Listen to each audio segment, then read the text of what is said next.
আসসালামু আলাইকুম। আপনারা সবাই কেমন আছেন? আলহামদুলিল্লাহ আমরা ভালো আছি। আজকে দেখেন এই যে আমের সিজন প্রায় চলে যাচ্ছে, যে আম তো পাকার সময় হয়ে গেছে। আর এখন এই যে আমের আচার বানানো হয় নাই, এখন এই যে দেখেন গাছ থেকে একদম এভাবে পেরে নিছি। দেখেন আমগুলো এই যে ভালো তাকে ধুয়ে নেব, পরিষ্কার করে দেখেন। আসসালামু আলাইকুম, আপনারা সবাই কেমন আছেন? আলহামদুলিল্লাহ আমরা ভালো আছি। আজকে যে আমের আচার বানাবো, এটা টক ঝাল মিষ্টি হবে। আর দেখেন এটা আমি সুন্দর করে কেটে নিয়েছি, আরেকদিন যেভাবে রোদে রেখে দেবো। দেখেন প্রথমে আমি এই যে পাঁচফোড়ন নিয়ে নেবো। পাঁচফোড়ন তো অবশ্যই লাগবে। এই যে দেখেন পাঁচফোড়ন দিয়ে দিলাম, আর লাগবে এখানে জিরা। চাইলে শুধু পাঁচফোড়নটা দিলেও হবে, কিন্তু আমি এক্সট্রা জিরাও দিব। আর এখানে দিয়ে দিব 4-5টা তেজপাতা দিয়ে দেব। আর আপনারা চাইলে আরও অল্প করে করতে পারেন। আমি দুইটা আচার বানাবো, তো দুই ধরনের আচার বানাবো, এই জন্য একসাথে বেশি করে করব। আর দিয়ে দেবো মরিচ, শুকনা মরিচ। শুকনা মরিচটা দিয়ে এখন এটা আমি শুকনা মরিচ দেবো। এখানে আমার আর লাগবে হলো এলাচ। এলাচ আমি গুনে দিইনি, দেখেন এই যে কয়েকটা দিছি। আর লাগবে দারচিনি। এলাচ দারচিনি এইভাবে দিবেন, এইভাবে দিলে কি গ্রানটা বেশি আসে আর খেতেও ভালো লাগবে। দেখেন আর পারফেক্ট আচারের ফ্লেভারটা আসবে। এই সবগুলো উপকরণ অবশ্যই লাগবে। দেখেন এটা আমি শুকনা খোলায় একটু ভেজে নেব।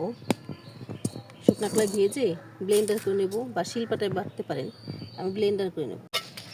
মশলাটা আমি এই যে শুকনা খোলায় ভালো মতো একটু তুলে নেব। আর মশলাটা পুরো ফোড়ানো যাবে না, এটা হালকা আছে, ভালো মতো একদম পারফেক্টভাবে ভাজতে হবে।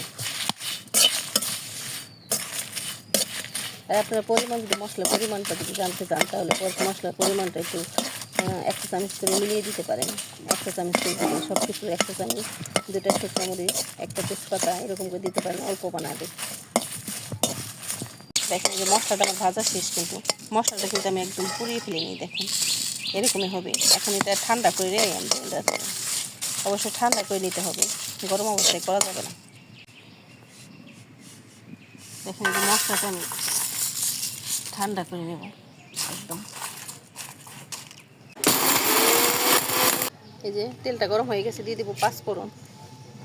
পাঁচফোড়নটা অবশ্যই দিয়ে দেবো। আর এখানে 2টা এলাচ, তেজপাতা, দারচিনি আর শুকনো মরিচ, এটা দিয়ে দেবো। দিয়ে আমি হালকা একটু ভেজে নেব।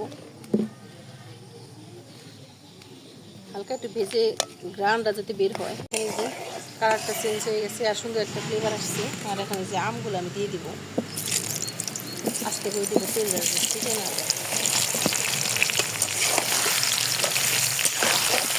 আর এইভাবে নাচতে নাচতে কিন্তু পানিটা উঠে যাবে। আর এই আচারটা কিন্তু খেতে অসাধারণ লাগে। এখানে কিন্তু আমি কোনো পানি ব্যবহার করি না। অনেকে আচার বানায় কিন্তু পানি ব্যবহার করে, তো আচারে কিন্তু আচারটা কিন্তু থাকে না। দেখেন এই যে হালকা একটু ভেজে নিচ্ছি আমি, সুন্দর করে কিন্তু হালকা ভেজে নিচ্ছি। এটা কিন্তু তেলের মধ্যে ভেজে নিচ্ছি।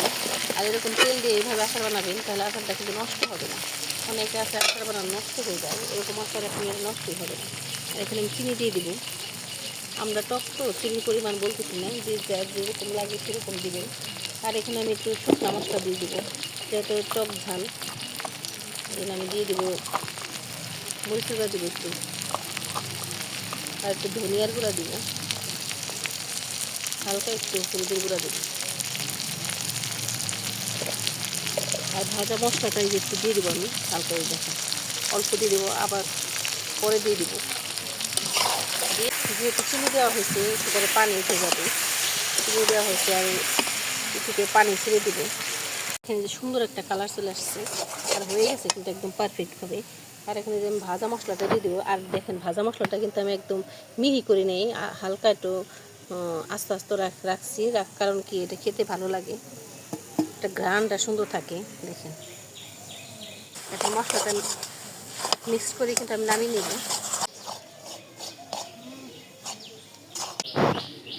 দেখেন আচারটা হয়ে গেছে, কালারটা কি আসছে, দেখেন সেই কালারটা আসছে।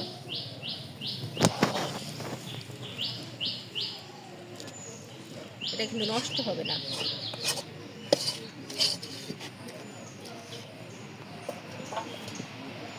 আপনারা আচার কিন্তু রোদে দিতে পারেন, রোদে দিলে আরও খেতে ভালো লাগে। আর দেখেন এই যে মশলাটা কিন্তু আস্তে আস্তে দিচ্ছি, যে দেখতে সুন্দর লাগবে, খেতে ভালো লাগবে। দেখেন কতটা সুন্দর হয়েছে। আর এটা আমি রোদ, দেখেন এই যে কতটা সুন্দর হয়েছে। এটা আমি এখন রোদে দিয়ে দেবো। দেখেন দেখাই কোথায় রোদে দেবো। এখানে এই যে এখানে রোদে দিয়ে দেবো চালে। কি রোদ দেখেন, রোদে দিয়ে আমি এটা 2 দিন শুকাই নেব। একদম লাল টকটকা মোড়ক।